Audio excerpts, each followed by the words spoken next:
Olá, amigos e amigas, que a face do Senhor Jesus possa resplandecer em cada um de vocês, dando-lhes a paz e que todos tenham um belo dia.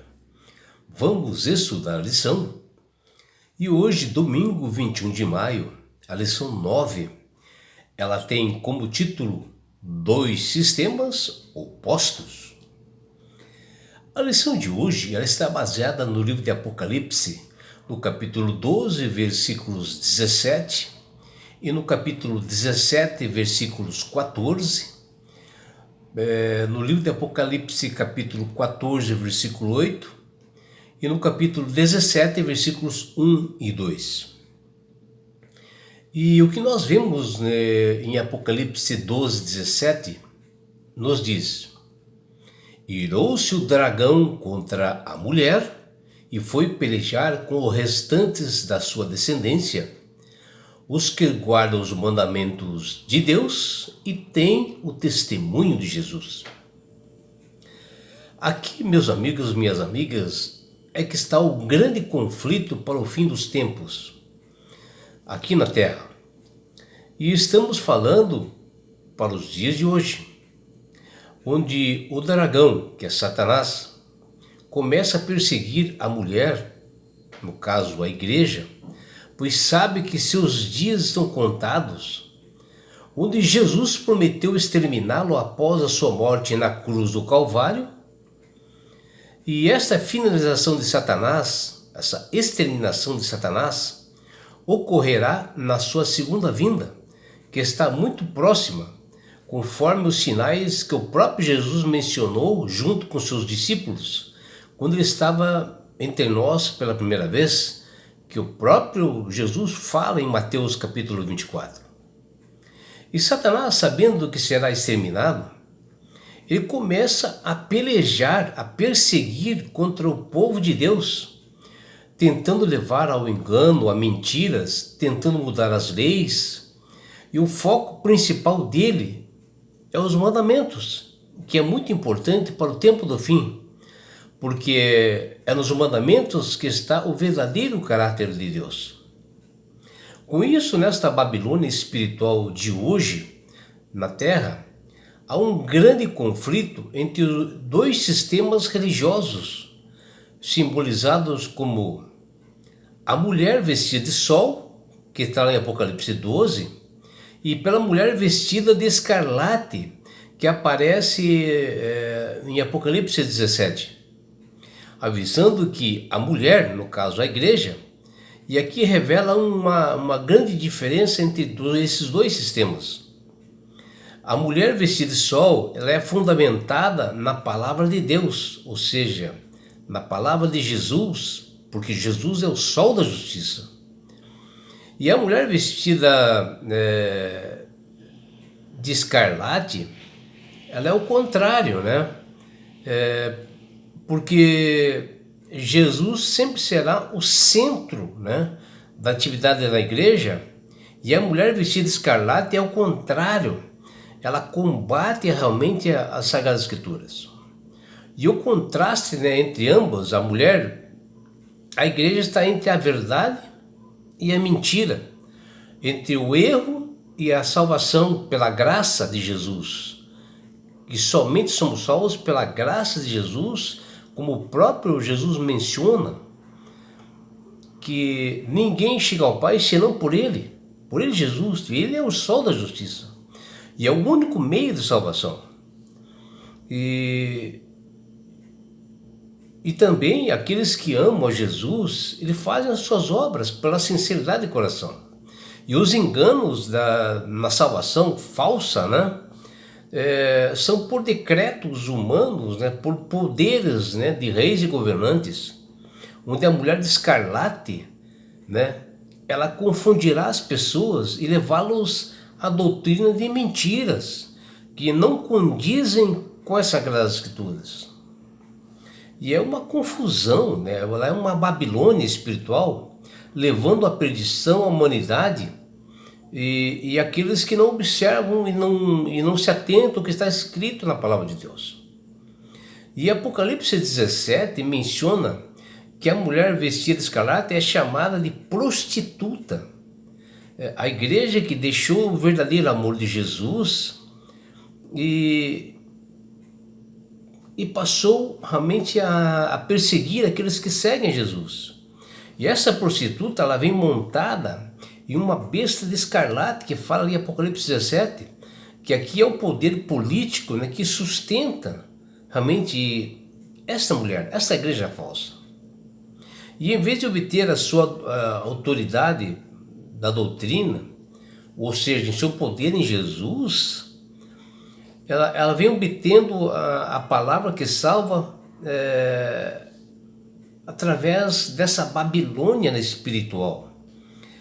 Porque Apocalipse, que fala dessa antiga Babilônia, ela que a Babilônia que já existia, né, que era uma confusão de pessoas, de doutrinas, e ela passou a ser um símbolo, né, da Babilônia no tempo do fim.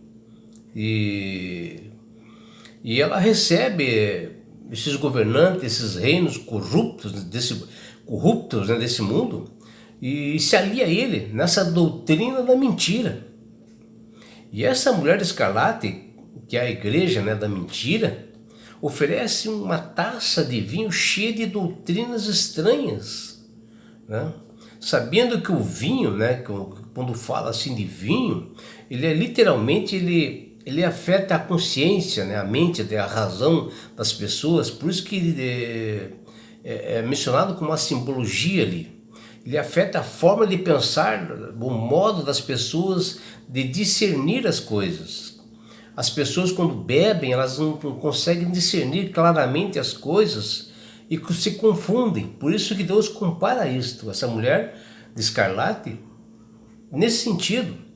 Eles se confundem com a verdade bíblica. Essa igreja falsa, ela tenta iludibriar, enganar essas outras pessoas com isto. Te dá um vinho falso para você, um vinho que vai te tirar da tua mente a verdade. Por isso que para esta igreja de Apocalipse 17, chama-se prostituta. É esta mulher que representa crenças deturpadas, né, que fazem oposição organizada e aberta às verdades das Escrituras e persegue o povo de Deus. E até Apocalipse 17:2 fala que com a qual se prostituíram os reis da terra, que habitam sobre a terra, que embriagaram com o vinho da sua prostituição, né? E Apocalipse 17:14 menciona que são esses que combaterão o Cordeiro. E o Cordeiro, mesmo assim, vencerá, porque ele é o Senhor do Senhor, o Senhor dos Senhores, o Rei dos Reis. E as pessoas que estarão com ele vencerão também junto, né? Então essa vitória, ela é dupla, né? Daqueles que realmente são fiéis a Jesus, que estão nessa batalha, que são os eleitos e fiéis, que também vencerão isto. O que nós vemos aqui, que nessa passagem, é que o povo remanescente que está ligados, né, que estão assim intimamente relacionados com o Salvador Jesus, que durante este ataque, né, que essa igreja falsa faz, nesse grande tempo de angústia, no final dos tempos que nós teremos, ele é contado como um ataque contra o próprio Cristo, né, que diz lá em Apocalipse 17:14. E ele é que enfrenta o inimigo e derrota por nós, que fala lá em Apocalipse 19, versículos 11 a 21. E o diabo sabe que pouco tempo lhe resta, ele usará todas as suas armas disponíveis, né, para tentar realmente levar as pessoas ao engano. Ora, pois a sua derrota através da vitória de Cristo na cruz do Calvário, quando Cristo morreu, ressuscitou e ascendeu aos céus, ele recebeu a sua sentença ali. Satanás recebeu a sua sentença ali naquele momento, quando Cristo morreu na cruz do Calvário. E já se passaram, né, mais de 2000 anos e desde esse acontecimento. Portanto, esse tempo ele não é cronológico. Independente, amigos, de certas coisas que nós não entendemos, né? Ou são encobertos, né, para nós, ou até nos deixa, assim como o apóstolo João, quando ele teve aquela visão na ilha de Patmos, né? Que fala ali em Apocalipse, quando ele ficou ali espantado com os acontecimentos, né, que ele viu, né, nessa visão, o Espírito Santo estará atuando em nós e desde que o Espírito Santo tem enviado para o povo de Deus, ele nos dá a certeza dessa vitória final, onde nós venceremos e estaremos com o Cordeiro de Deus. Está lá em Apocalipse 17:14. Aqueles que guardam os mandamentos, aqueles que têm a fé em Jesus, os chamados eleitos e fiéis serão vitoriosos no final. E vejam, o apóstolo João estava na ilha de Patmos, na Grécia, e ele teve toda esta visão detalhada. E esse desenrolar desse grande conflito, né? Porque o anjo mostrou assim bem clara que a condenação dessa igreja, né, prostituta, né, a igreja com falsas doutrinas, essa Babilônia espiritual, essa confusão que gera no mundo de hoje, dessa igreja impura, onde levam engano muitos professos, né, muitas pessoas que conhecem da verdade, serão enganados nesse momento por não estarem compromissadas com o Senhor. E adotarão o erro, e fala ali em Apocalipse 17, que diz que esta mulher de escarlate, no caso a igreja falsa, João viu que na sua visão, que ela estava assentada assim sobre muitas águas, ou seja, dominando assim muitas pessoas, dominando massas humanas na terra. Pessoas que que essa igreja falsa conseguiu enganar pessoas. E daí vem essa pergunta a você, meu amigo. Você, ao saber dessa verdade, você ainda vai estar ao lado dessa igreja falsa com doutrinas erradas, que não guarda os mandamentos de Deus, que não tem a fé somente em Jesus, que não observam o quarto mandamento? Você ainda vai estar desse lado? Prepara, meu amigo, minha amiga, porque Jesus está voltando, ele já está às portas. E é por isso que Deus tem falado com todas as pessoas para que aceitem somente a Jesus como Salvador e Senhor. Quando você aceita Jesus como Salvador e Senhor, você passa a ser sábio, passa a ter entendimento, passa a manusear melhor as Sagradas Escrituras, porque o Espírito Santo começa a trabalhar na sua mente. Aí você passa a aceitar somente a Jesus como Salvador e observa os seus mandamentos e você vai ser salvo. E por isso que Deus, né, para essas pessoas que aceitam Jesus como Salvador e Senhor, Ele dá esse presente que chama-se salvação. E com isto, Jesus vai levar-te para as mansões celestiais, um lugar onde não há mais dor, mais morte, mais aflições, mais perseguições. Você vai estar lá nas bodas do Cordeiro. E sabe por que Deus quer fazer isto com você, meu amigo?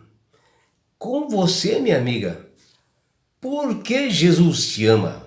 Abraços do seu amigo João Carlos Amorim.